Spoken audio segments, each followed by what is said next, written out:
podcast. We talk about stuff. Not a lot of focus. And there it is. It is. It's officially started. Magic. I like it. Just, one alligator arm Good slap. alligator arm clap, you know? And it's here it is. Magic. I like it. Gets thrown into the internets. I like how you roll. Have to say, I'm super, super stoked to now get to hang out with you on your terms at your place. And other than that, we've only really got to hang out at Summer Strong. Yeah, which is interesting, right? Because that's an event that I'm super fish out of water. Yeah. Yeah, but you're an athlete. But not like that. I'm an athlete, but I'm a different sort of athlete. And I mean, I could see people kind of sizing me up there, and especially women. Oh, of course, right? And sizing me up and being like, well, what are you doing here?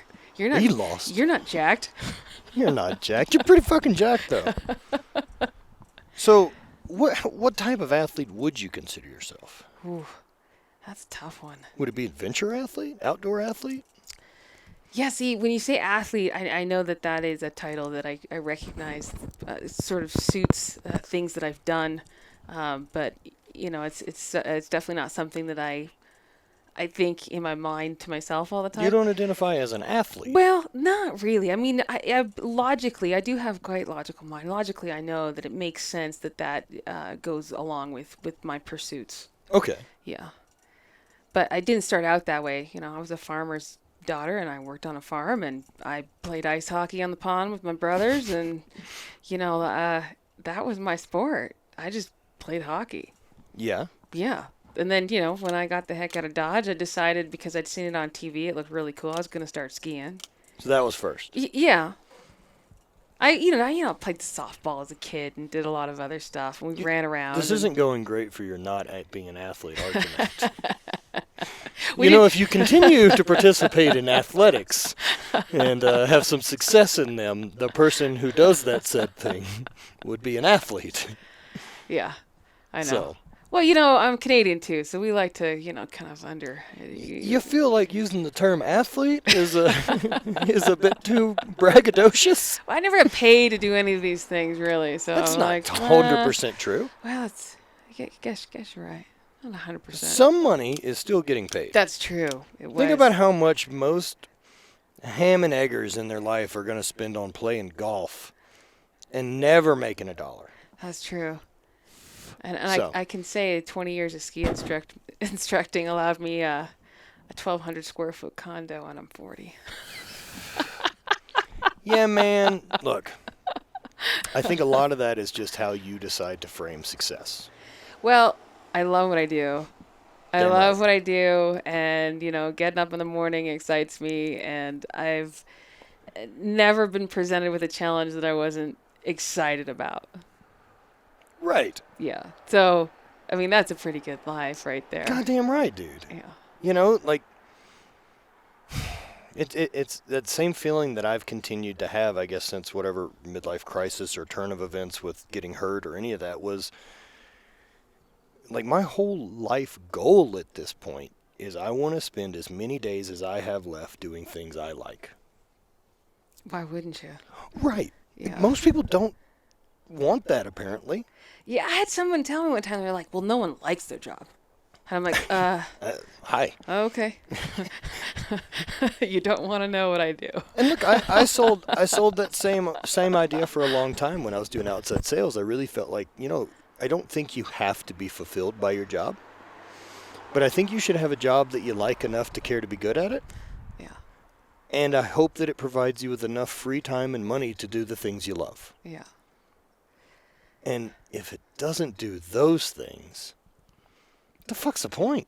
Yeah. See, that's actually a very solid piece of self-actualization that you just threw down there, because I think athletes particularly will go out of their way to be successful, whether it makes them happy or not. Like, I've been put into a lot of jobs, a lot of desk jobs, when we've had a bad economy or a bad snow year. And, man, I go in with 120% like it's some sort of competition and I need to win. Well, it is. Yeah. And This isn't correct. Isn't not correct. I don't enjoy the job. I don't even enjoy going to the job. Yeah, but I'll you're be someone damned that believes if it's going to be worth your time at all, why are you going to half-ass it? Yeah, I can't.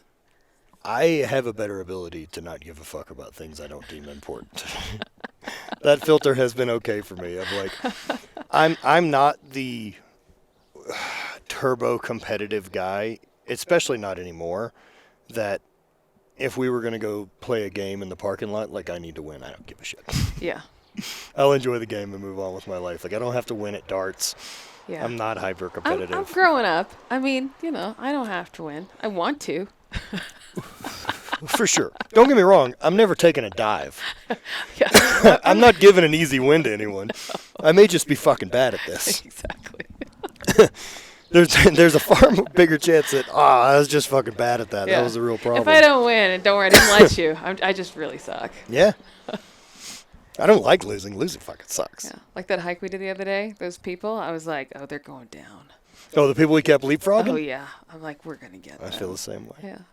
I definitely feel the same way. There's definitely points where just, oh man, I have the same stupid brain, especially with stuff like that. Like, because most of the hike you led and I was behind or with the group, right? And there was a section I led. And I just remembered, I was like, I'm not going to stop until someone behind yells at me too. Yeah. I think my exact words were, hey, where's the fire? Yeah. And I'm like, you're right.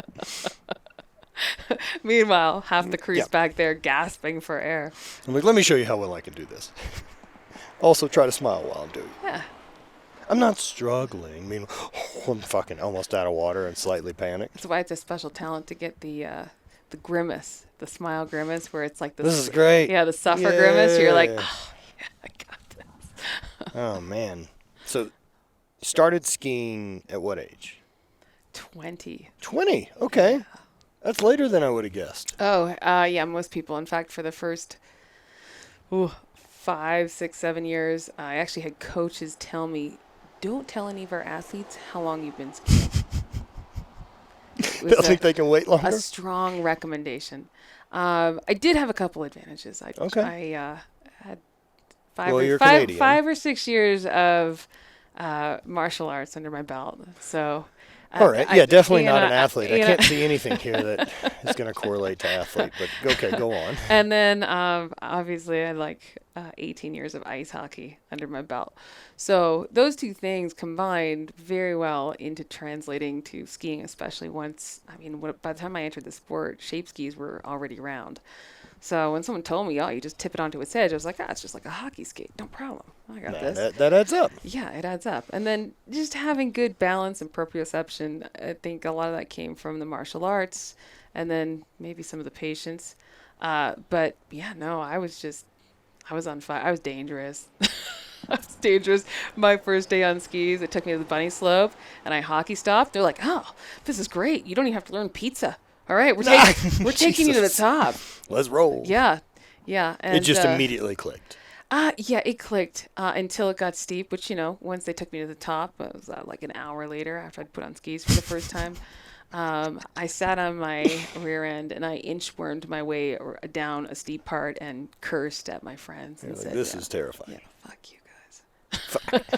So, with 18 years, so I'm sad as an American, one, and two, a Southern American, we don't have hockey at all. It's a damn shame. I would have very much enjoyed hockey, I think. Come on, you've got the right body I for would it. think I'd have been good at this. Oh, I yeah. also wasn't, so I grew up going to skating rinks, but not ice, accordingly. But there were a couple places, like, throughout the years that we would go, like, on a fucking field trip and, like, go to a skating rink would be part of a major experience for us being in the South, just seeing anything that cold, apparently. And I could skate because I'd spent enough time on skates and then spent enough time on rollerblades I did street hockey a bit with like, kids in my neighborhood. On rollerblades? Yeah. Oh, well, shit, that translates really well. Right. And so I could skate pretty good on ice for probably the 4 times I've ever skated on ice. I could see other people I was in school with, and I was better than them at this. And, yeah, I think hockey would have been a lot of fun for me. Yeah, my parents, and especially where I grew up, because I didn't grow up in the mountains, which is why I started late. I Right. grew up in Eastern Ontario. All we had to do was skate. We had lots of ice. And So a lot of pond, like full pond a hockey. lot of pond hockey, Fucking a pond lot of. I hockey mean, sounds so sometimes cool. you'd play hockey 3 times a day. I mean, Oh, you'd man. just, yeah. And I mean, my dad had us doing drills. We were doing speed drills. We were doing puck handling, stick Dad's got, he handling. built like a mini Zamboni and Oh, he's clearing the pond. yeah. It was called Three Kids with a big shovel. Shovel, scrape it clean. That's right. But yeah, and then we were in the hockey arena 5 nights a week for sure. I mean, three nights a week were practice, and 2 nights a week were games. And I started skating when I was 2, so I don't even remember. Did you go to, before hockey? Would you go to like university for hockey? I don't think. Well, I mean, I didn't go to university for hockey. But like, was that an avenue? Girls would go to school So it existed. on hockey scholarships. Yeah. So you played 18 years of hockey, so I imagine all the way through high school, yeah? All the way through high school, and I played on the men's team until high school. Okay. So until they had a women's team. Yeah, I essentially. was the only girl on my team for the longest time.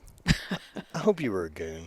I hope you were just beating people up. Dude, I was a goon. Yes! And what was funny is that when I couldn't beat somebody up, when I couldn't nail somebody into the boards, I mean, all those guys were like having big brothers, and people knew there were no repercussions. If I slammed you in the boards, you didn't screwed. do shit. You gloves off, pull the jersey. Do you guys get to fight in hockey? I mean, up? we didn't. Our league didn't. It was So no like you were in a tolerance. league and there was no tolerance for fighting. No tolerance for fighting, but I mean, we were full contact. So when I started playing Sure. women's hockey, it was actually a big shock because I wasn't allowed to clean check, and I was like, "Well, what do you mean? It was clean." And I don't see. Okay, And I know. I was in the dick penalty. about I was in the hockey. penalty box, so it was no contact. No contact. No contact in women's hockey, but men's So hockey. you just go out there and you crush some girl and they're like, that's not allowed. And you're like, what? Yeah, they're like, you can't do that. And I mean, you play for long enough, it's second nature. You get close enough, you're just going for it with the shoulder. That's why I could never play basketball either. I fouled out of the games. So this brings up another interesting point for me. So one of those things I've been talking with Bonnie about is like with our athletic history, like me growing up and playing football. And since there isn't a female version of this, and most women in America never even play football. There's a handful, right? Sure. So one of those feelings I was trying to explain to Bonnie is what it's like to completely just run through a person and have them fucking just, all the energy just dissipates. You don't feel a thing and they just basically explode. Yeah. And like, what a great feeling it is. And like, she's like, yeah, I just don't have a frame of reference for anything like that in her athletic past. And so I'm like, fuck, that's a weird thing to not have in you.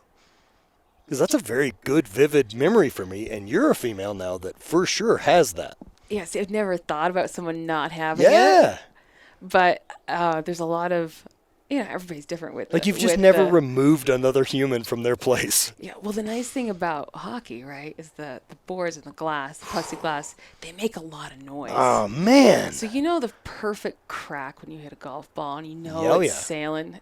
That's what it's like when you nail somebody into the board. The noise of it. And you hear it and you're like, oh, yeah, you skate away and that was good. Is most of it louder than the actual beating you're taking? Oh, yeah, no. Because, I mean, it's not like I didn't take my fair share. But, right. But, yeah. Oh, man. Yeah, we're Canadian, so there's a lot of cheering. Another odd thing I've thought about with hockey, and the friends of mine who are Canadian, who I don't consider any to be outright violent, however, not scared of violence. If we're going to have a fight, that's fine. Oh, yeah.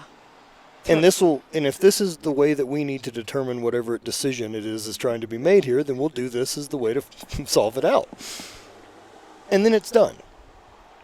And I think that comes from growing up playing hockey and having it in your culture that it's not a big deal for two dudes to fucking punch each other out and then move on with it. Whereas in the U.S., this is a fucking totally unaccepted thing, whether it is the bully or it is the victim, that physical violence is not an acceptable form of problem solving. Huh. I've never thought about it that way, but you might be onto something. Which I think it's almost like I'm not recommending people go and fucking punch each other out. No, but I mean, But I'm saying there's a certain part of a sport like hockey that is very physical. and there are physical components, and if someone gets in your way, you do, and there's nothing underhanded about it. You never hit anybody from behind, like Right. it's a fair fight, and it's over. There's no animosity. You don't go get dressed afterwards and go in the parking lot And wait for and 'em, beat right. the shit out of someone. No, it's over. It's over on the ice. It's done.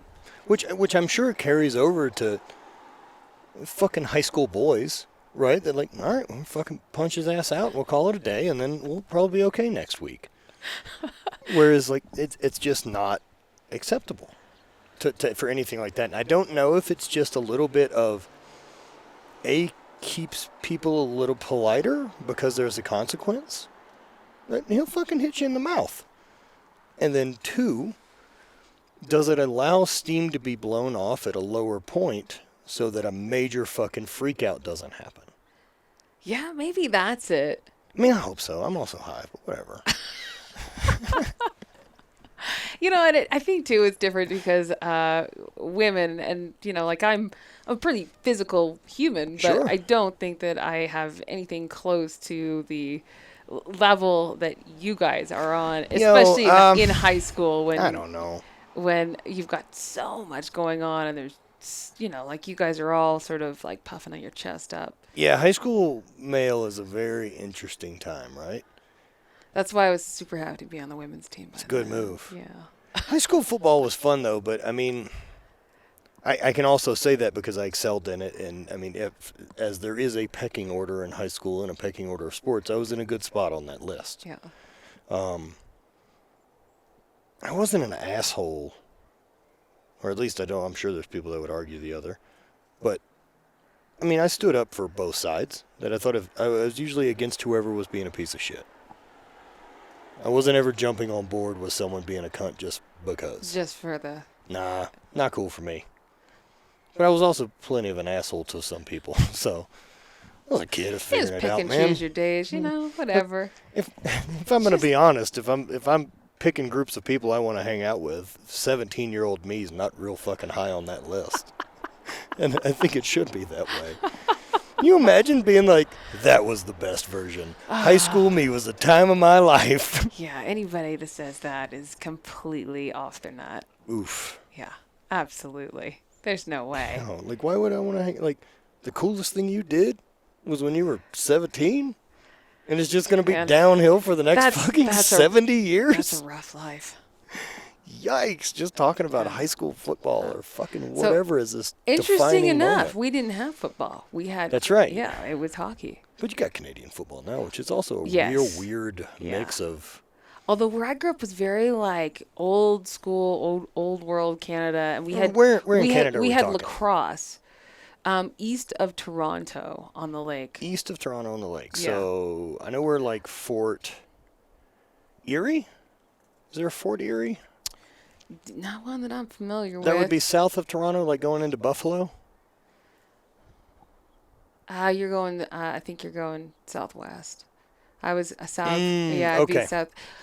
It's interesting, just the way the lake is shaped. Right, so right, I'm right. actually sort of like northeast, very slightly of Toronto. Got it. Yeah, I've never been that way. My direction would always be, well, no, because so I've been out to Ontario and like Hunt Club and then Mississauga a lot. Oh,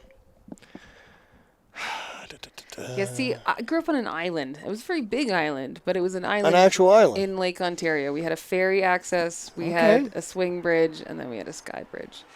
Island people are an interesting mix. Yeah. Well, there were How all- many people were on this island? that's a really good question. I think it was probably like, gosh, I'm guessing, but I'm gonna say like 20,000 people. Okay, so like my hometown. It was a big, essentially. it was a big island. I mean, it'd take you a few hours to drive across it. We had 3 hockey arenas, and each one of those. I love that. That's a Hockey measurement. arenas. That's Yeah. a measurement for number of people. We're the real fucking deal, bud. We had 3 hockey centers. Yeah, and multiple ice surfaces in each one, so you could have more than one game going on. Yeah. What about curling? Curling. Okay, so I'm not from part of the country where that is Okay. a huge deal, but it was required in PE in high school. As like a national You sport. had to learn how to curl. Yeah, get the little brooms out. Gotta gas it up. You gotta start yelling. Of course, in high school, right? Everybody's taking it very seriously. Hell yeah. Yeah, we're going curling today. I wish we would have done this. Oh, I mean, I've curled a few times now. are you good? No. No, I'm not any fucking good at it. I can't bend well to get to the ground.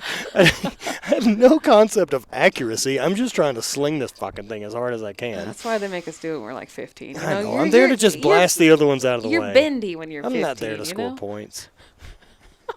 don't I'm even- playing I defense. don't even remember if I know how to score points. You gotta Yeah, get yeah, you gotta the target. rock close to something, but then There's a something target. else. I've only ever curled in Buffalo at Every Time I Die's Christmas show. Is it like this really weird thing, like Buffalo Riverworks, and so they've got like a skating rink in there, like an actual like skates, Yeah, yeah.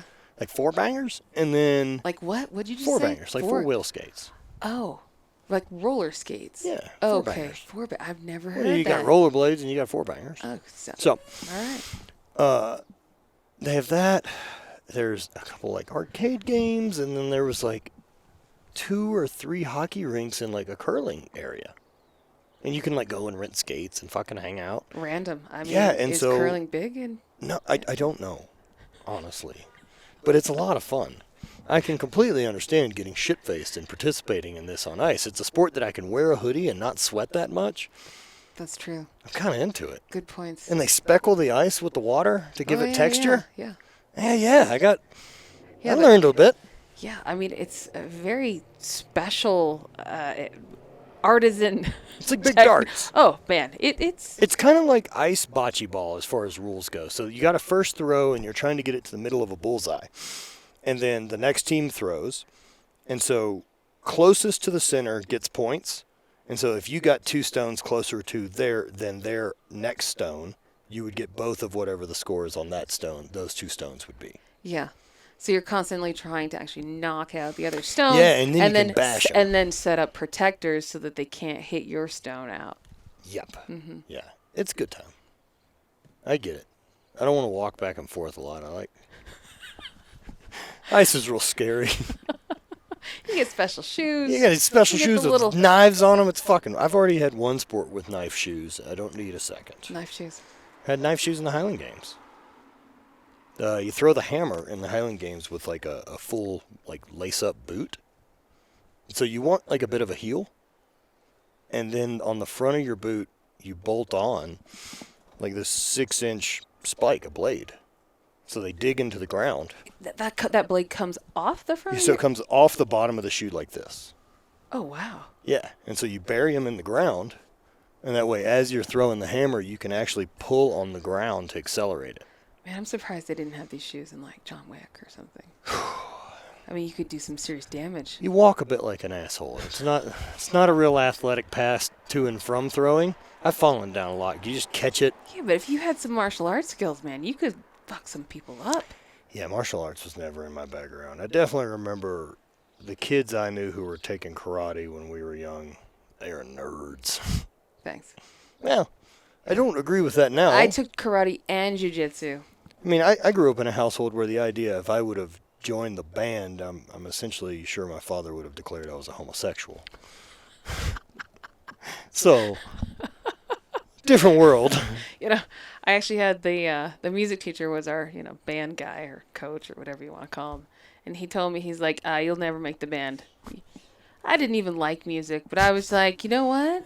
Fuck you. I'm making the band. Yeah, you're definitely not an athlete. Yeah, so- none of that attitude seems to fall into the category as athlete for me. I went to like 2 practices, and I think I might have dropped out of the band. Yes. You're as good as that as I was at Spanish. Ugh. So, skiing, how far did skiing go? So you didn't just get into instructing. Did you competitively ski? Well, okay, so, being the underachiever that I am, I decided that the quickest way and the cheapest way for me to learn how to ski better, because I was wildly unpredictable on skis without any sort of Wildly unpredictable. yes, without any sort of instruction. Because, I was a great hockey player, but it's like you take this flat sheet of ice and then you tip it, and it's haywire. I mean, I was bruised from hip to knee from crashing on my side because I didn't know how to slow down.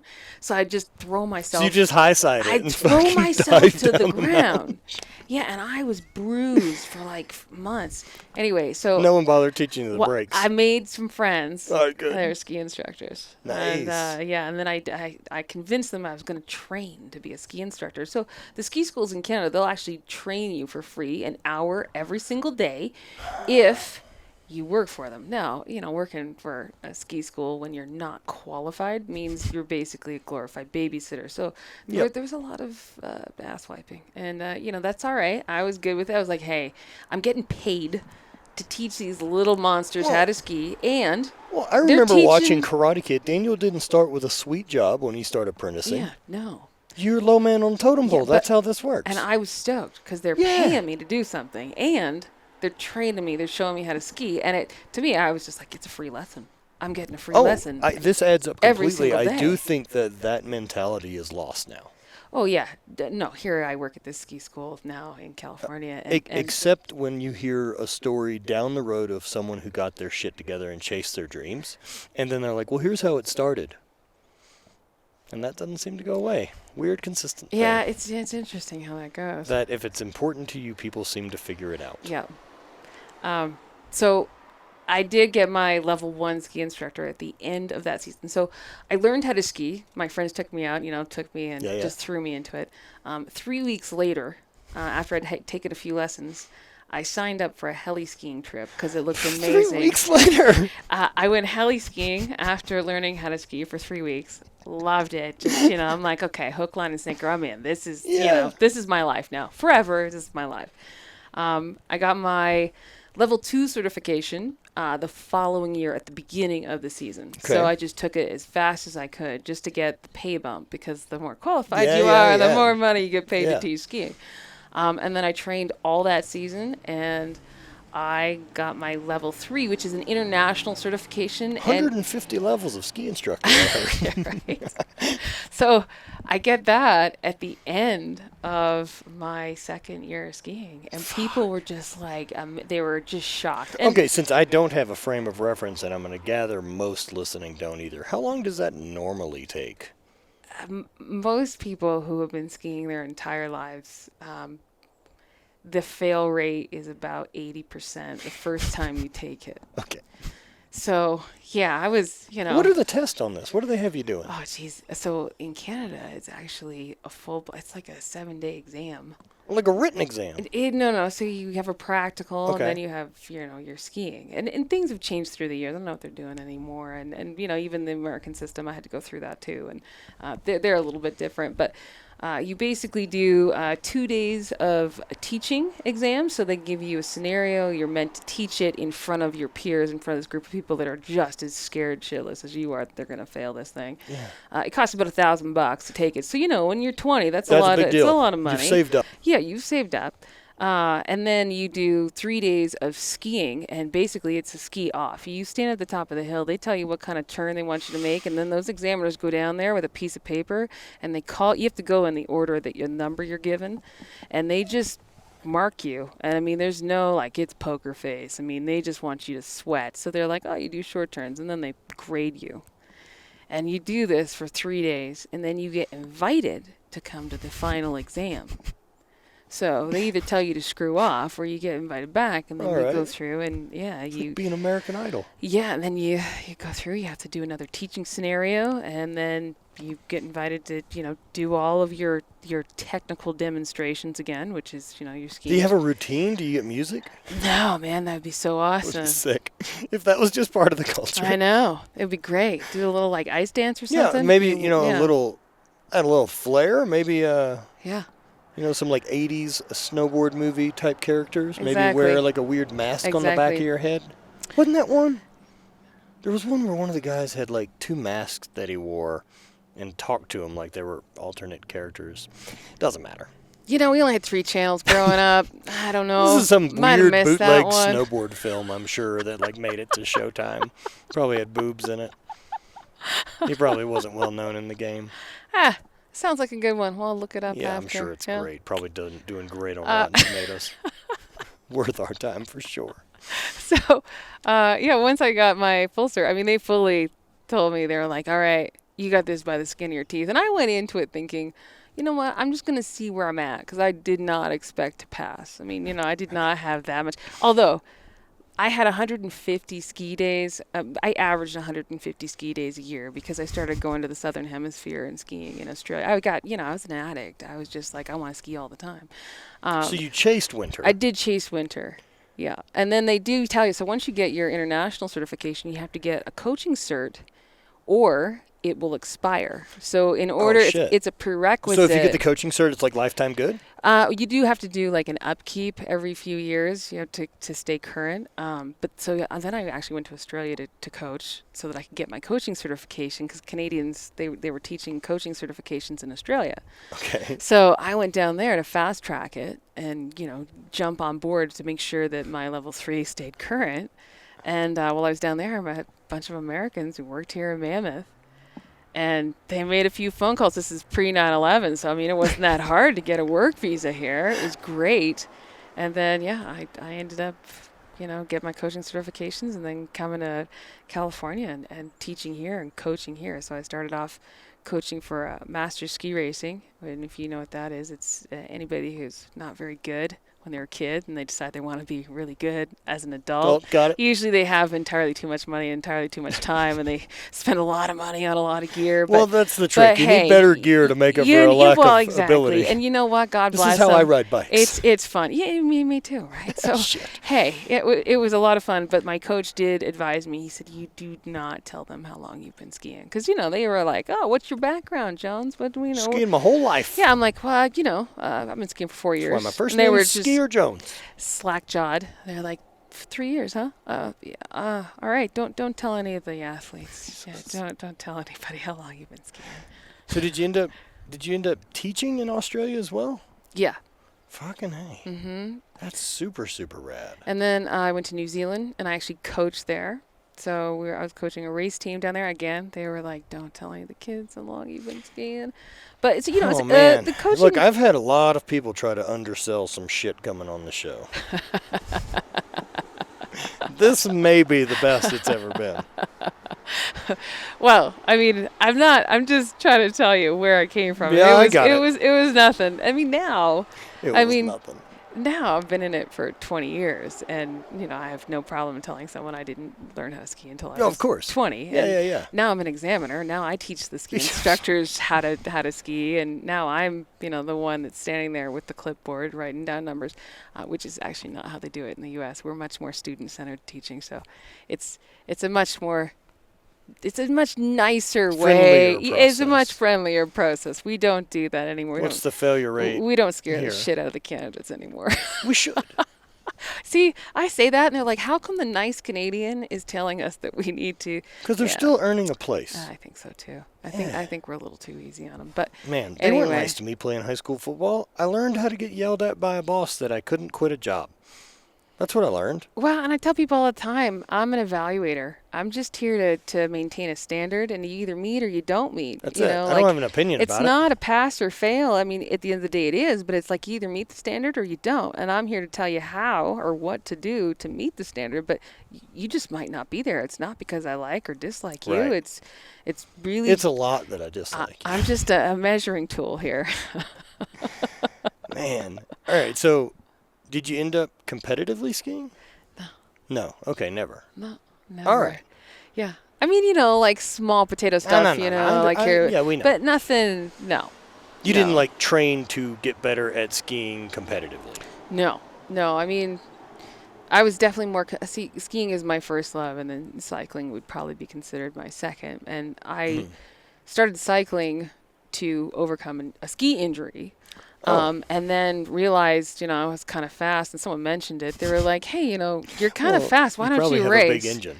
Yeah, well, Skiing being, yeah, squatting essentially a million times going down a hill, Well, right? and that's the thing too. You spend long enough in skiing. I mean, I was in Australia, New Zealand. The U.S. ski team works out there. They train there in the summer. The Austrians train and ski there in the summer, and there's one gym in the whole town. So you're working out with these monsters, Right. these phenoms, and you're watching them do stuff, and they're watching you do stuff. And I mean, we're all friends. So they're like, "Hey, why do you do that?" And I'm Of like, "Oh, course. yeah." And so they would, like people completely, not unsolicited, but they'd be like, "Hey, why don't you try this?" Right.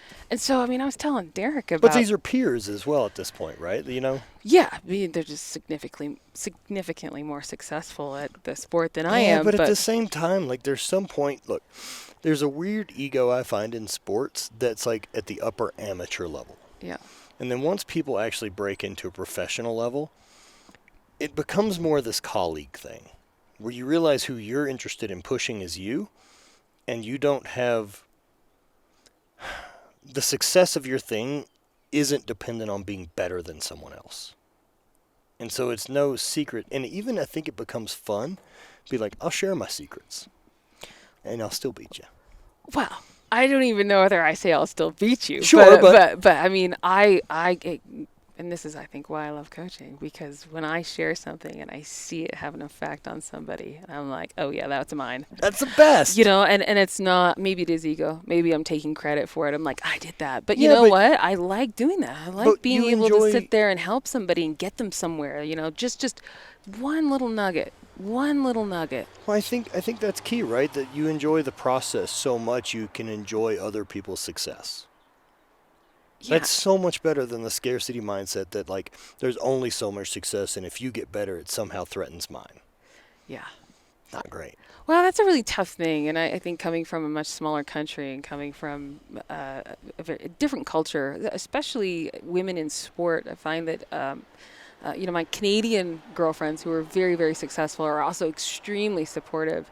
And I had a more difficult time finding that same sort of support system here. And it just seemed like, women were more easily intimidated here. And because I was nice, it was almost like I had an agenda. Like there was, like I was Yeah. trying to dupe somebody. Yeah, It was like, that your niceness is some type of sign of I can't trust you. yeah. Yeah, so I mean that's been a tough one to come to grips with, because Yeah, it we're took kind me of used to the heavy competitive and cunning. it took America's me a a long very step time. over each other type of shit. It's not Canadian. Not as many stories. But really to have like the Austrian ski team help me with my back squat, and yeah. I That mean adds up. there are so many little things that people did to help lift mean, me up in the sport that Perhaps I'm wrong, but this could also be an advantage of being an attractive female in a gym environment. I'm sure it doesn't hurt. It doesn't hurt. It doesn't hurt. It doesn't hurt that I make eye contact No, and of I course smile to people, Yeah, and of course, all these things. yeah, and I've been accused of being a bit too friendly sometimes, but I mean I talk to strangers. I Yeah. mean I'll just, I was aware we went on this hike yesterday. I very much saw just you chatting them all up. oh yeah, no, and I don't mind wisecracking No, somebody, why like not? if I give you a little dig, I probably like you. So Exactly. yeah. What I do to people I don't like, they don't exist. Yeah, I don't no, recognize they are around at all. I ignore you. Yeah. So, prior to cycling, injury. I gotta hear it. I don't know it. I know a couple of your bangs and bruises, which are incredible. Well, I mean, so if you're gonna ski, you've got to come to terms. If you're gonna ski a lot, you probably at some point do a knee, and 100% of the U.S. ski team has blown an ACL. 100%. It seems to add up. Yeah, so it's one of those things. They're getting pretty good at fixing them, and I was blessed. Allegedly. I had I had a good surgeon, and it took well, and so I've blown a knee out, and that was definitely not like the most critical thing that's ever happened, but it was certainly the biggest one, the one that I've had to struggle the most to come back from. You get to a point in your skiing career where almost nothing scares you. And I was shooting for a ski company, for a company up in Whistler. And So, as a sponsored non-athletic skier. yes. Okay. Yeah. Just making sure I'm keeping up with Yeah. what level of Non-athletic non-athlete I'm dealing with. sponsored. Got Yeah. it. No. So yeah. A civilian skier sponsored Yes. by a ski We were. company on doing an advertising campaign. Okay.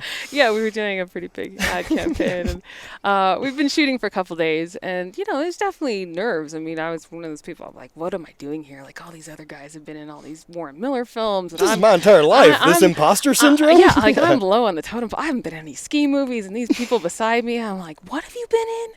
Anyway, so I got comfortable. We're 2 days into shooting. It's dumping, which is everybody's dream, right? Powder days. You're getting face shots, and it's not as glamorous as people think because smoke and mirrors. Ski photography is one turn at a time, and you get really good at learning how to hit the mark and strike a pose.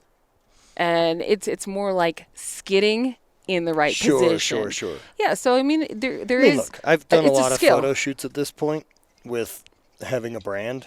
I mean, you figure we drop 40 plus things a year, and I'm a model in all of them. Yeah. I'm aware of it not needing to be a real workout of me if I'm Yeah, maxing out to get the point of the photo. And that's tough, right? So they're very careful who they choose because you've got to be on the mark every time. You get one turn. You get one turn to make it right.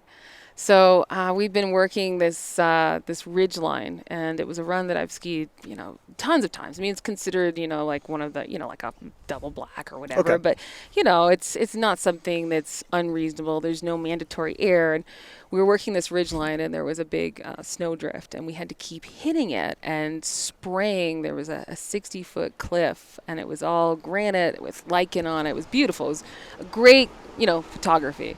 And so what you do is you go as fast as you can toward the snowdrift, which is sitting right on the edge of that big, huge cliff.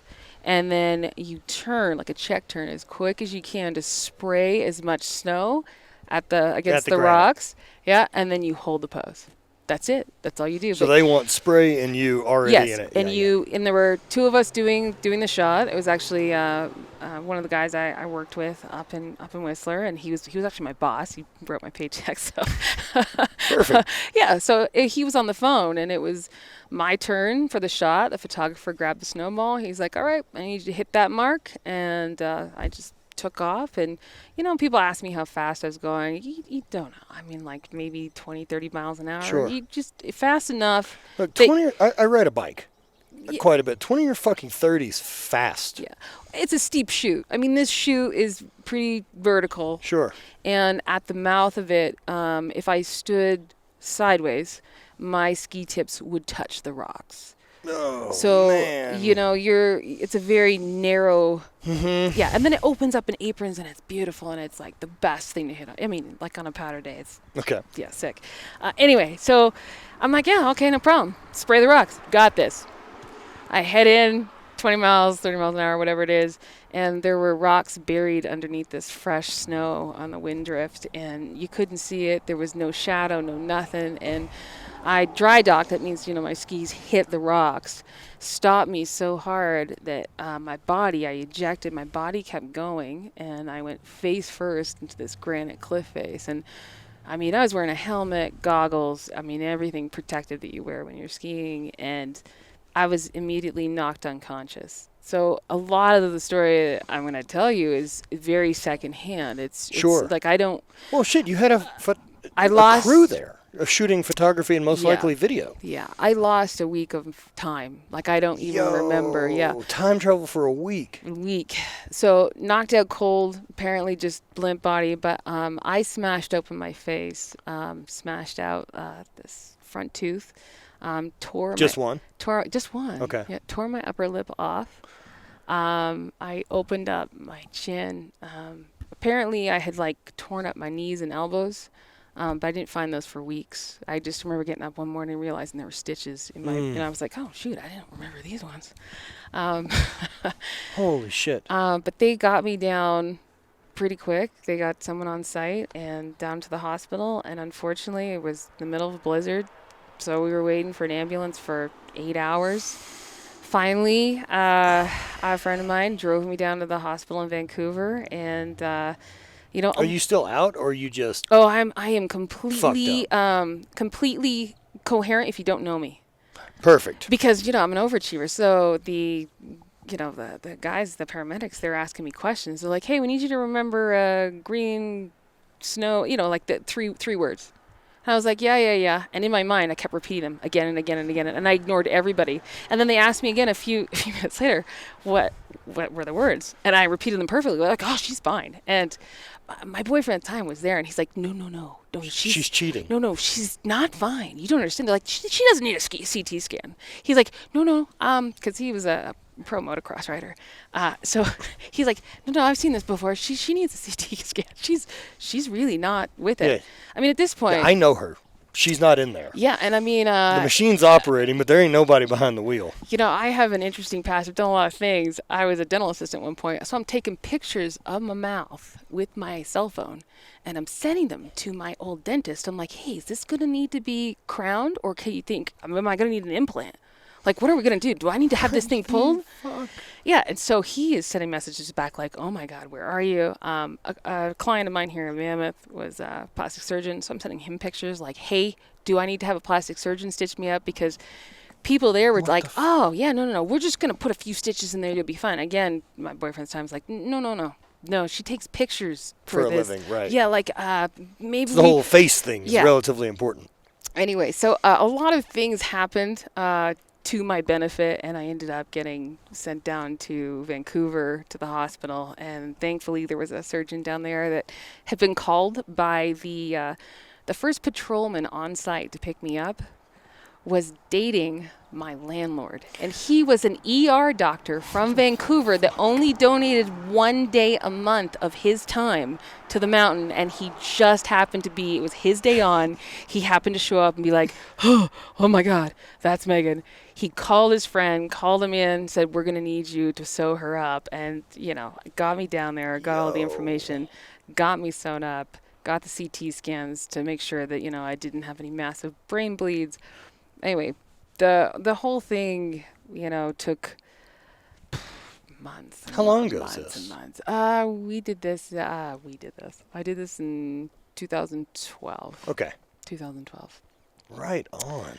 Yeah. But the really crazy thing about it is I just happened to be in the right place at the right time. And people could argue. Essentially, all of your good Canadian karma got cashed in at that moment. It did. It did. From this patroller on site to having the surgeon to the company that I worked For your boyfriend being present at the time to be able to say, for him to be there and be like, yeah, the word, the voice of reason, because I would have just been like, yeah, sure, whatever. So just go home. Yeah, sew me up, or, whatever. And then, I mean, the girl who wanted to sew me up, she looked like she's straight off the oil rigs, she was like, oh yeah, that's not bad. We'll just throw a couple stitches in there. Just need a couple butterflies. Yeah. Meanwhile, like they ended up doing like internal 200 stitches. Exactly, to make it right. But I ended up being seen by amazing dental estheticians, like this guy that put together, because I had been a dental assistant, I actually had a mold of my mouth still from when I was practicing. So I had to make people's night guards. Right. So I practiced on myself. So I had the mold. Perfect mold of your Yeah, teeth and when already. it came in, I was so excited. I was like, oh, this is so cool. What do we normally do with this? And the dentist that I was working with was like, we throw them out. And I was like, oh. No thanks. Yeah, so I stuck it in my purse. I'm like, I'm not throwing that out. This thing looks cool. It's my teeth. Yeah. Anyway, yeah. Everybody was shocked when I'm like, oh, do you need a mold of my old tooth? They're like, why would you have that? Yeah. So, it just worked out great. Holy shit, man. And then somebody else made a phone call and got me in to see the post-concussive therapist for the Vancouver Canucks. So, No way. I mean, it was that's the thing that doesn't lot happen of traveling. it sounds like an athlete problem. Yeah. Somehow you had access to this professional sports team due to connections. Well, you don't. Civilian, I get You it. don't normally, especially having socialized medicine. I mean, it was one of those things where just thankfully I had the right people making the right phone calls, because ordinarily that's not something you can get, and the post-concussive therapy was definitely out of pocket. I mean, Sure. But you got in the door by the person you really needed to see. I did. And so that made a huge difference. And, now I know a lot of people that have had traumatic brain injuries. And, I mean, everybody, your symptoms may present differently. And for me, I had my sense of smell was off. Sense of taste changed completely. Like, so I got just stuff that you used to like to eat just tastes different. bad? Or Tastes okay. bad. Tastes bad. Yeah, like sour when it didn't before. Oh, okay. So like a sour to sweet would be weird, or Yeah, and it didn't seem like it was like, like, okay, so fruit tastes this way. It was very random. It was very unpredictable. I had a lot of light sensitivity, so I spent the first 2 months of my rehab in a dark room for 20 hours a day. that was part of the rehab. Yeah. 20 hours a day in essentially dark room with a nightlight, Yeah. like enough you could see, but Yeah, I had like a nightlight, but I mean, I was also sleeping 20 hours a day. man, when the brain gets jacked, it just is such a hard reset. Yeah. I mean, it took honestly weeks for me to even figure out. Like, I remember getting up one morning and not knowing what day it was and looking at my face and like not recognizing the person in the mirror. And I mean, now I don't, there's very few people that really outwardly go, "Man, what happened to your face?" But I mean, Sure. for a long time, for, 4 or 5 years, it was very normal for me to go out and not know somebody and be like, "Man, what happened to your face?" So yeah, it was brutal. It was a Well, I mean, you're not hiding a scar on your arm. no. No, It's it's front and fucking form. I mean, so you may as well here's what it is. yeah. And you And got a good story with it, so I mean, yeah, no, there I is got that. I got a good story. I mean, a civilian trying to ski for a photo shoot. I get it. Yeah. It's what non-athletes do. uh, Yeah. Fucking hell. And so I'm taking it this slows down skiing for a bit. Interestingly enough, so obviously I didn't ski that season. My godmother, who lives here in Mammoth, was very worried, and she came up to visit me several times in Canada. The reason I was working in Canada is because I'd lost my work visa here in the U.S. So I had gone back, and the Mountaineer said that they were still trying, that some of the rules had changed or whatever it was. The process was different, so they couldn't get my work visa. So yeah, I had been working up there. And she came up, and I remember my my physical therapist telling me, he's like, "Yeah, you don't want to ski. You don't. You're Yeah, it's not. too risky. You're not there yet. Like, just just give it a." And I was like, "Oh, I'll just go out and do it easy." And this is where when you grow up, right? And I remember my godmother came to visit, and the thing about concussions or brain injuries is you don't know how bad you are until you've gotten significantly better, because then you look back and you're like, man, I was really messed up because I am just now doing this. I must have been really Right. messed up. So, when you're in it, you're like, no, I'm good.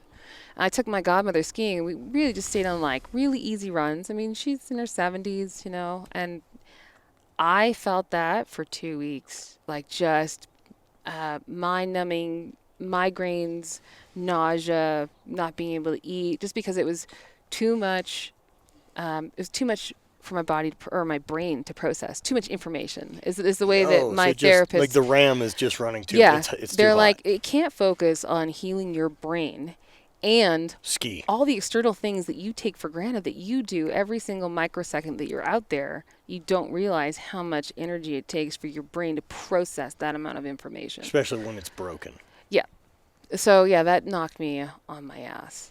And then so I didn't go after that. There were a couple times I attempted to cross country ski because I thought that would be easier. And of course, It's cardio. It'll probably be good for me. well, yeah, no. Again, same thing. You learn your lesson. You do it once, and you're screwed up for a few days. It's funny that we will still try to be like, yeah, but no. well, skiing seems bad. Well, I'll cross country ski, or maybe I'll just Nordic track. Yeah, I'll just ski up that mountain. It's no big deal. I do it all the time. But I felt it more riding because to Okay, this so point once you got on the bike, in you my really- summers I was still doing a lot of mountain biking. Good Sounds engine. nice. Yeah, right. Quality. That old Chevy. Anyway, but it was a shock to me because I got on my mountain bike that spring, and I went to ride a trail that I normally ride, and it was like a mental block. I just couldn't. I couldn't look far enough ahead. I was on my brakes all the time. It was just like I was a completely different person. I had no idea how to do it. I completely lost mountain bike. Completely lost it. Like I was like a beginner that had no idea even like how to get out of it, whatever the funk was. Other than you have a memory of just being able to do this without having to think about doing it. Right, right. Yeah, no, you just like look down the trail and then it just flows. Like it flows. Yeah, the body awareness and proprioception out flows, of your right. body. And yeah, that was a real shocking moment where I was like, man, I suck at this, and I don't suck at a lot of things that I do, because if I suck at it, I probably don't do it much. Now, is it hard in it to think this isn't a thing I just need to work through and be able to say, like, just take time? It's time. We just have to stop.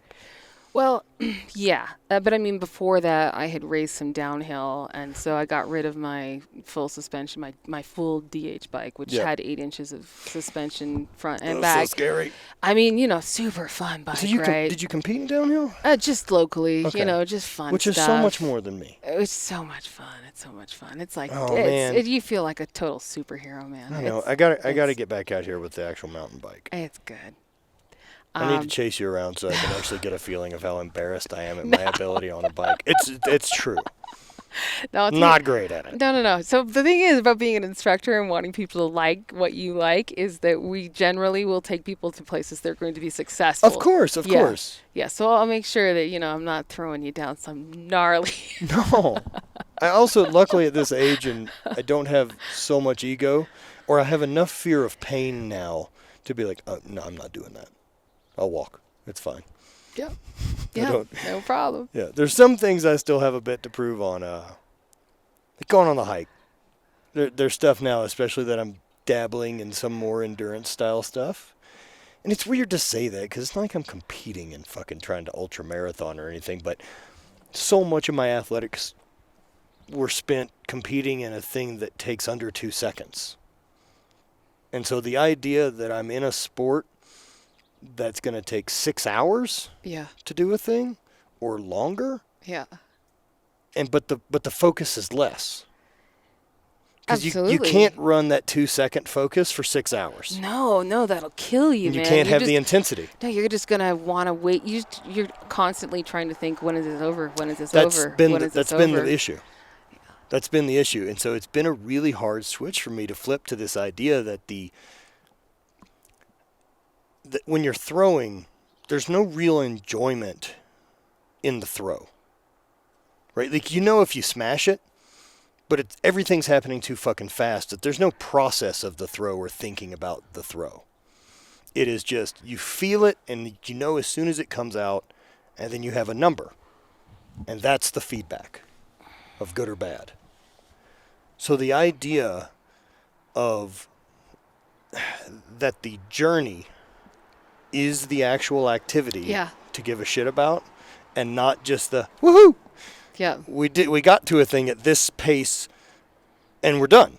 Now I have a statistic and a number for feedback, and that's the thing I'm stoked on instead of the experience getting there. Yeah. It's been a hard gear to shift. It must be. And I mean, I don't consider, well, I shouldn't say that. I didn't consider myself an endurance athlete really until I met Derek. And you realize how different we are. Yeah.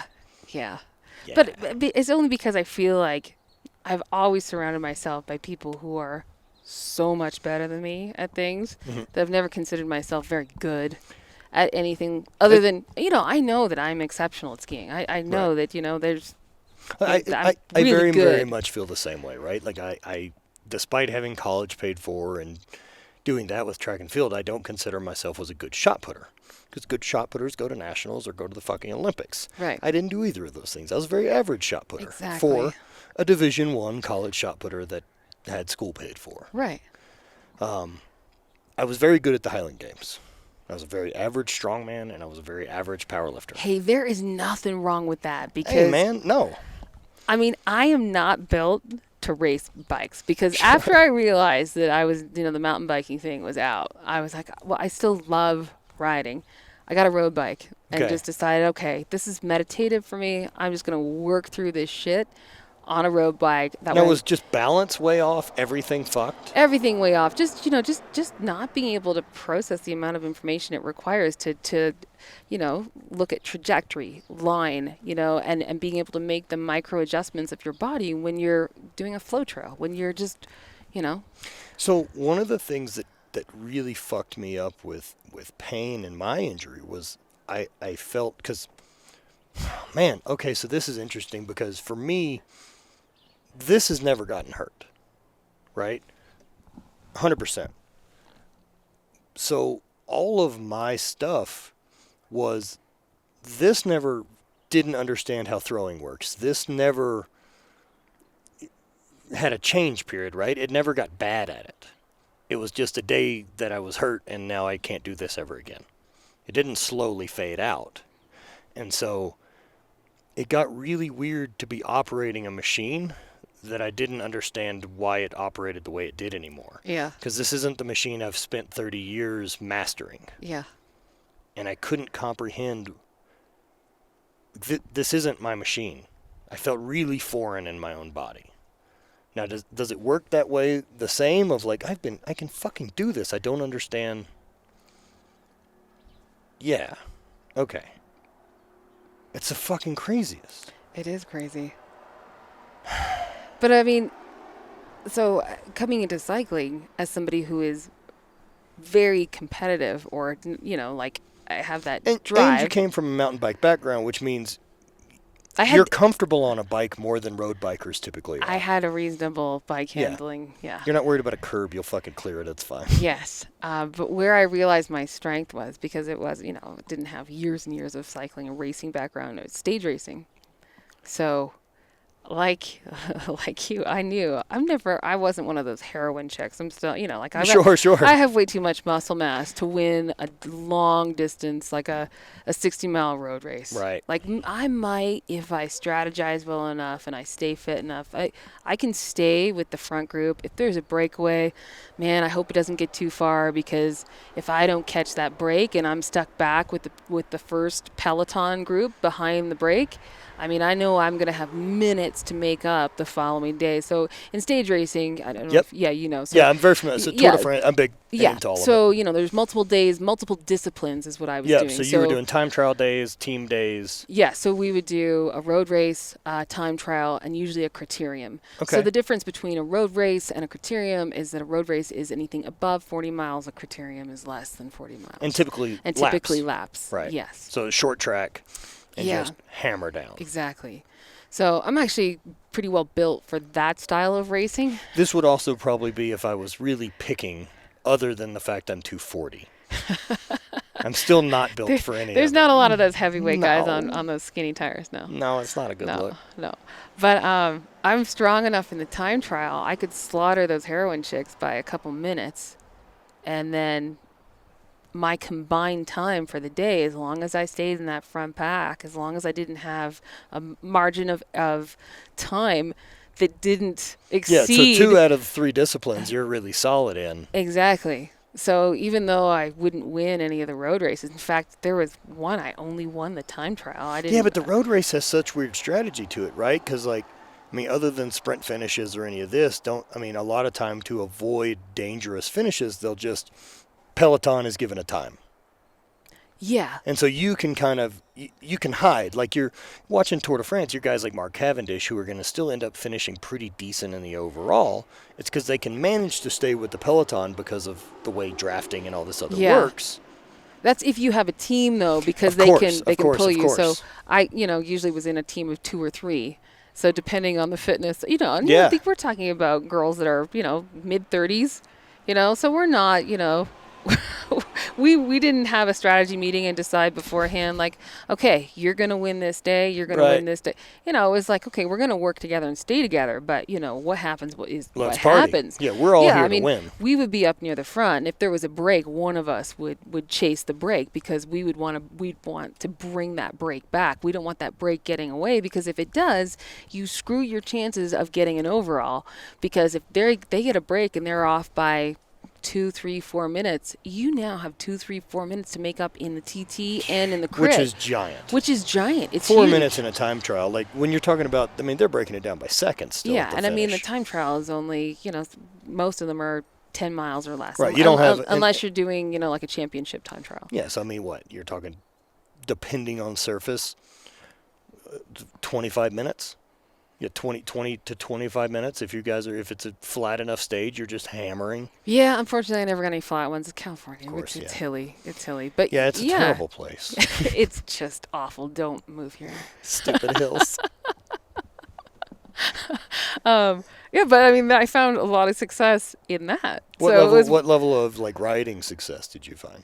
Well, so in women's racing, we have 4 categories. Cat 4 is like your beginner. You just get into it. So I became a Cat 3 racer, which, Okay. it's not, so 1 and 2 are generally the girls that are going to go for like pro level. So when you get enough points to become a Cat 2, I mean, you are slaying some races.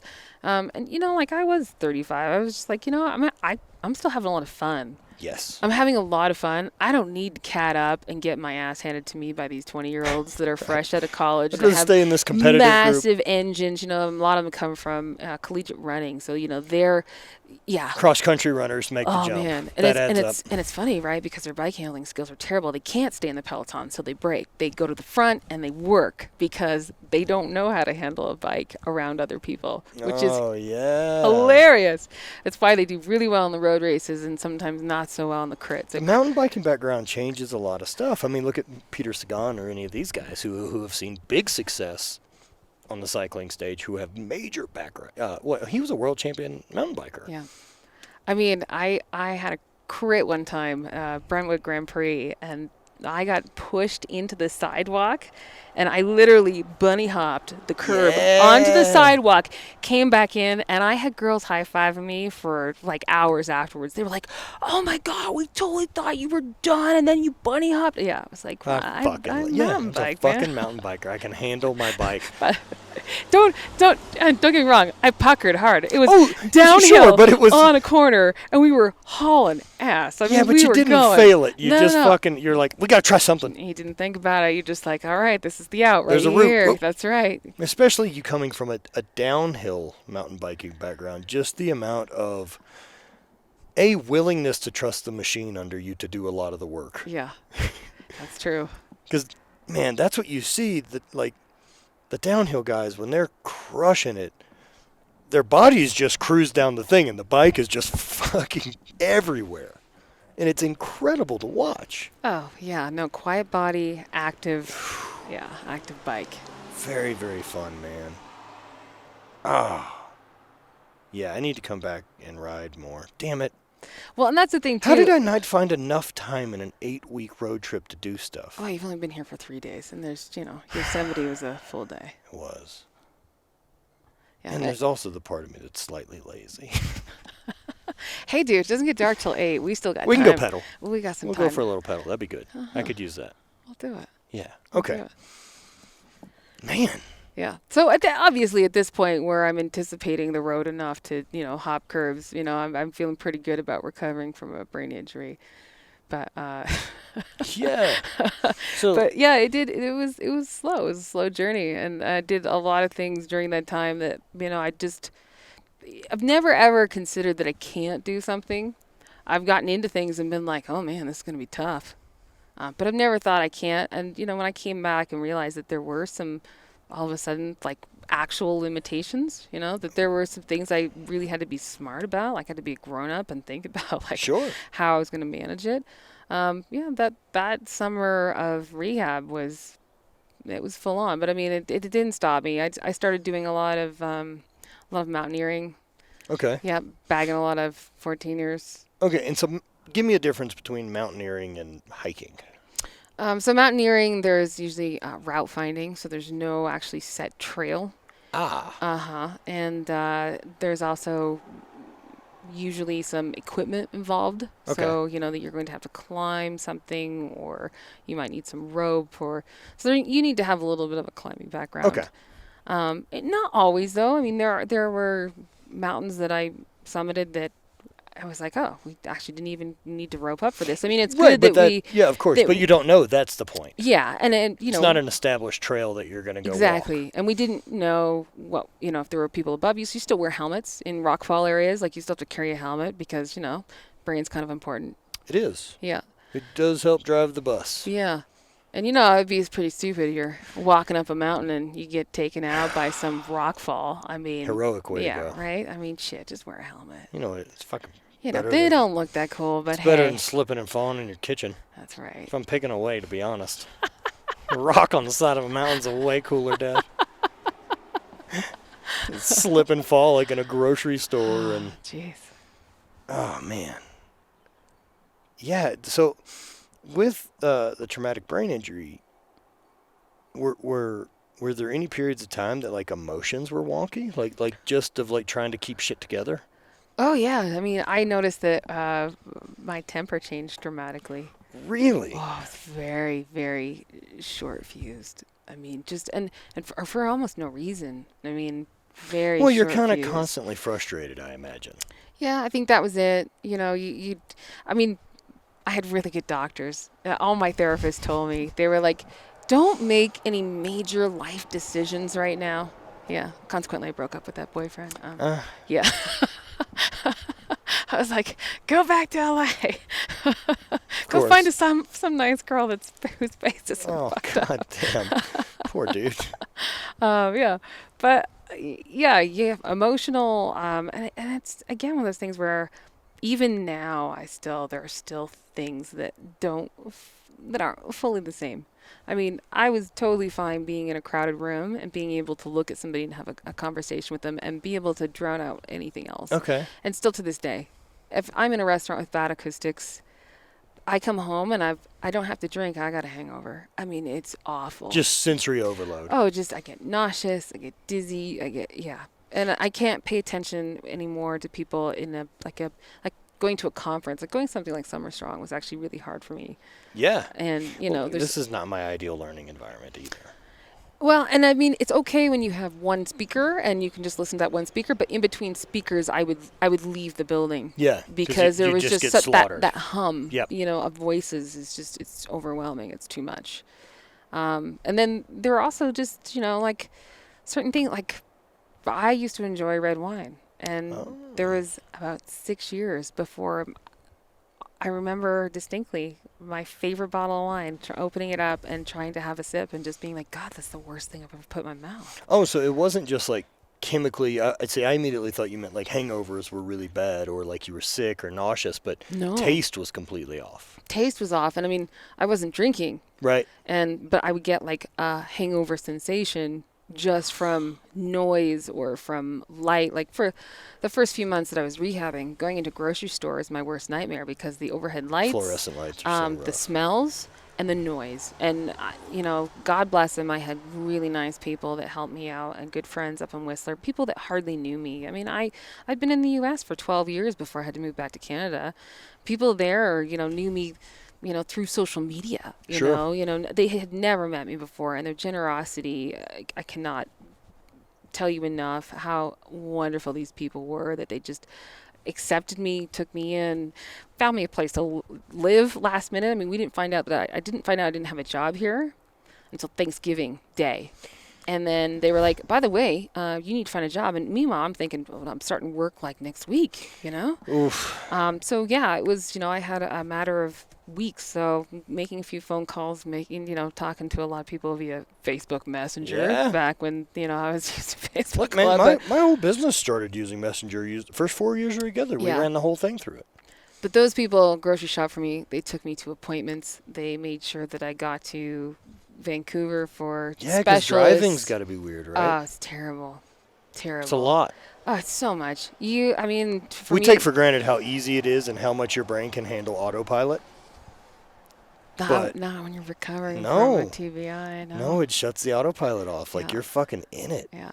And you're thinking like, okay, well, yeah, you got to manage all these doctor's appointments on top of usually sleeping 20 hours a day. Oh man, I Yeah. have no concept. So, of that. people were great, grocery shopping, inviting me, having me to their house. I mean, someone had me to Christmas and New Year's, and I don't remember. Yo. Yeah. I mean, I'm still talk to them. I'm still friends with them. And, Sure. And they said, They yeah, understand. they're like, you remember meeting my parents? I'm like, no. Never. And they're like, talk to him for 3.5 hours. Yeah, no, you sat next to my mom at Christmas. I was like, Sorry. yeah, no, it happened December 10th, 2012. So it was, Yo, I was that's in the fucking middle of it. wild. Yeah. Holy shit. And so now, sorry. So a couple years ago, I got on a mountain bike again. All right. Yeah, a girlfriend of mine is an ambassador for Trek, and she had this bitchin' bike, So and wait, she's like, "I'm getting a new bike." did we win any cycling races? Oh shoot, yeah, I won a whole bunch of stage races. I won a whole bunch of stage races. I won California state champion at time trial 2 years in a row. So This seems like a non-athlete thing. 2016. Probably didn't train for any of it either, as I'm guessing. Just came out day of, gave it hell. Well, I would like to say that, but no, I really, I tried. Of course. Of course I tried. Of course you did. You didn't accidentally fucking win that. Yeah, no, and TT bikes are not comfortable to No, ride, they're you know. terrible. So, They're stiff as shit and miserable. Yeah, but I did realize very quickly that that was my strong. I can't even get into that. There's no aero bars I can get into. I need them like way up here. You gotta do yoga for I'd at be least like an 6 old months man. before you try to get on one There's of no those yoga things. for me that fixes this thing. It's just an old shitty tree. It doesn't bend. But yeah, so that was fun. I mean, I really, you've got to have a propensity for the suffer for time trial. So time trial is 40. Is it 40 miles? I can't remember what it is. Time trial for 40 would be a pretty good rip. Maybe it's. 'Cause typically I think it's 40K. That adds up because most time think it's trials, I at think least that it's- I've watched or seen, or they try to keep them under an hour. Yeah, so I'm pretty sure it's the standard, the metric standard is 40K. So whatever that is in miles. All right. Gotcha. I'm not, I wasn't a real good math. Well, pro, 5K is I guess. 3.1, so 3.1 times 8, 24, 25 miles, something like that. Here you go. All right. So yeah, under 30. Fuck yeah, that was good math for my dumbass brain. Right? Good job. Thanks, Yeah. drugs. No, I'm stoked. But it's funny if I go back and look at my heart rate data.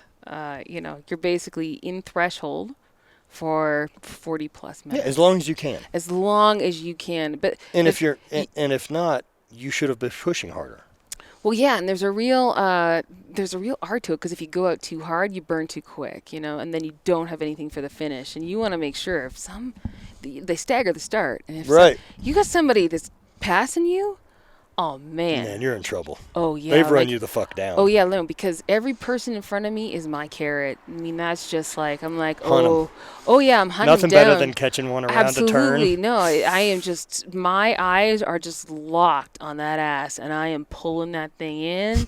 And when I go by, I want to look like I am working, not very hard. Of course. Be like, hey, what's up? Go. Have a good day. Yeah, and you just smoke them. And you can't draft in a time trial. No. So same way like Ironman works. Yeah, exactly. So they do have people on the course. Jesus fuck, that's that an are awful thing now watching. that I'm realizing it. 114 miles on a time trial bike for an Ironman. That's brutal. Oh. Although, what they use so there is a different distinction, in the UCI. So depending on what you're doing, what discipline, they actually have different rules for bikes that you can compete with at time trial versus triathlon. Well, they're more comfortable Well, the for triathlon bike is a bit more like the seats further forward over the bottom bracket so that it's a more quad. Because you want to be able to, or it's supposed to be set up so that biomechanically I think it would work the opposite of what running typically beats up. Yes, exactly. So Because you want to have enough juice left in your Yeah. legs to jump off the bike and run. you got to run that fucking marathon. Yeah, go run that marathon. You do that. Yuck. Yeah. See, I'm all about challenges, but that's one right there that I really have no desire. So oddly enough, after college when I owned the bike shop, I got into some adventure racing That sounds fun. and did a handful of those. That sounds fun. I kind of think this sounds fun again. I don't know about an Ironman. Adventure racing, no, yes. fucking Ironman. Yeah, adventure racing sounds fun. It's like off-road triathlon. Yeah, I did an Xterra and it was Okay, a blast. yeah, so you've done a real one. I did. Yeah, well, I mean, Yeah, I I did don't some know, real. rinky-dinks. It was an Xterra in Lake Tahoe, and it But was. my brother and I did them, and we were on a team. So like he's 6'5", 300 pounds, and I'm 6 foot 270. We They weren't need to have- runners. They need to have weight classes. Clydesdale So division. screw this like age group division. Let's just go. I'd be better at it now. I could kick that guy's ass. That's probably like there's a couple physical things I think I could beat peak performance me at, and cycling would be one of them. Well, having gravity is your advantage. As long as Well, there's some good downhilling in there, you're probably sorted. I would say cycling for distance or speed, I'm better at now. Oh But yeah. as far as bike handling, I was better then. Well, and that's why, TT is my thing. I could like hammer. And generally most TT courses are not that hilly. Yeah, I wasn't terrible at like dirt jump or park Mm. type stuff, but like I could bunny hop onto a picnic table. Well, so here's the best thing about racing people in Xteras. They're a bunch of trigoons, right? Oh, And they they're- can't handle bikes at they're, all. They're weenies. I mean, it was so awesome. What about like me, you, and Rebecca Rush team up and do something fun? I don't know. I'm kind of scared of her. I'm also scared of her. For I good just reason. imagine both of you yelling constantly back at this chubby dude on your team. What's wrong with you? Come on, You Matt. can't be hungry. I've eaten all of my like two days worth of snacks in the first 45 minutes of this bike ride. Matt, I'm sorry. we have snacks up here. You just have to catch us. Oh no. No. I would just basically be a porter for the two of you. You're like, we need the bikes to get carried over here. I'm like, stop. No. No. no, man. I love it, dude. I love the outdoor stuff's been really fun. For sure. Getting really back familiar with a bike and falling back in love with cycling again has been really good. Because it burned me out, like the shop stuff and then like losing, like not having the bike shop and it becoming a thing I really loved and then somehow at that age decided I should probably have it as a business and that was a mistake. Should have just enjoyed a hobby. Yeah, but you see, there's so many people that are so afraid to make mistakes that they don't do anything. They don't get out of their comfort zone. And, like you did Failure has not been one of the things I'm scared of. And that, life without failure, I mean, it just means you didn't fucking try hard enough. Well, that's the only way to get better at things. No one's good at shit when they start doing it, and if it is, it's not a worthwhile pursuit. No, when I started skiing, I how- had a helmet donated to my cause because they were like, "You need this. You need this worse than anyone on our team." We've ever met. Yes. I just imagine, like, first time you go out skiing, they put you in actually, like, full goalie gear, and you're like, is this Normal. for the hill? This seems great. Normal. I had a hand-me-down outfit from some friends who were like, I had come out with gear from Ontario, right? So I'm from out east, and I come out west, and I'm And skiing. some 72 months later, as a skier, you're sponsored athlete. Exactly. How the fuck does that happen? But yeah, I had all this hand-me-down gear. I mean, people were just looking at me. They're like, "Oh, geez, here, let's dress you. Here, let me show you how to do this." And I mean, God bless them because God bless them. oh, God bless They them. saved me. Because I would have looked like such a gaper. Just And out they there being a yeah, coot. they were like, I'm sorry. we can't. A gaper? A gaper. We cannot be seen with you. Okay, so gaper is like the gap between your goggles and your helmet. You know, when people don't have them, so they've got this giant gap and they're getting very confused. Gaper. I've never heard this Yeah. term. That's That's amazing. gaper.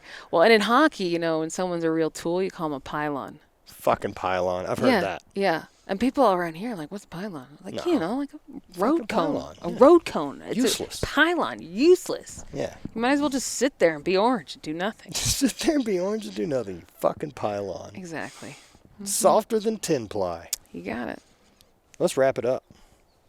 We can go ride bikes. Let's go ride bikes. Let's go ride bikes. It's nice enough out now. The weather's kind of chilled. I like it. Ooh, sharpen those little kitty claws on my tires. If you give me a flat, I don't have to go ride. I'll still look for an excuse every minute up to doing the I'm thing. pretty sure we got some stands that'll sort you out. There's stands in there. It's so fucking crazy to me still that, like, I love going to ride, and I still have this anticipation and part of me that's like, I don't really want to go. And I've What? never been bummed about going. Ever. Okay, so I used to feel that think way I'm just about such a mountain lazy biking. fuck. I don't know. So I think when it disappeared for me is when I realized that there was an expectation that I was holding myself to, that I had to be good or fast That's fucking or something. okay. And once I realized that expectation was just something I was doing to myself, Yep. I stopped getting nervous. God damn it. That's 100% what it is. All right, I'm going to sort through it. That's fucking dumb. It's all right. We'll get you ironed out. That's true. That's all I'm trying to do, man. I'm trying to travel the world and get better at shit. That's it. Why not? Talk to rad people. This is super fun. I'm super glad we did this. All right, we're going to go ride bikes. Where can everyone find out all the awesome things about you? Oh, all the awesome things about me. Well, you know, I'm not famous enough for Wikipedia, that's for sure. Neither So am I. yeah, you're not gonna find anything. I don't even know what happens if you Google me, but Skier Girl Jones is my Instagram. And Strava? Oh yeah, and Strava. You on the Strava game? Give that a Hey, kick. That's a hey. real social media platform. You know, I got a Strava award. Come on. A legit one. Like presented on stage at like a Presented on stage. I have photos. It was presented to me by the South Bay Cycling Awards. And so the greater Los Angeles area has, well, maybe not this year. I don't know. I don't live there anymore. But, and you know, the whole Rona thing. Rona. Yeah, the Rona. But they have awards every year. And one of the awards that they do for the greater Los Angeles area is all these bike clubs come together, all these groups that, you know, ride and compete against each other. And it's pretty big. It's a pretty big crowd that shows up. And we present everybody with awards for, you know, like most KOMs or most QOMs. Well, until I arrived, they just had, you know, KOM. so King of the Queen of the Mountain. Mountain. Got it. King of the Mountain. And no one's ever been presented, there's only one. King of the Mountain. No one has ever been presented with the Queen of the Mountain. Aye.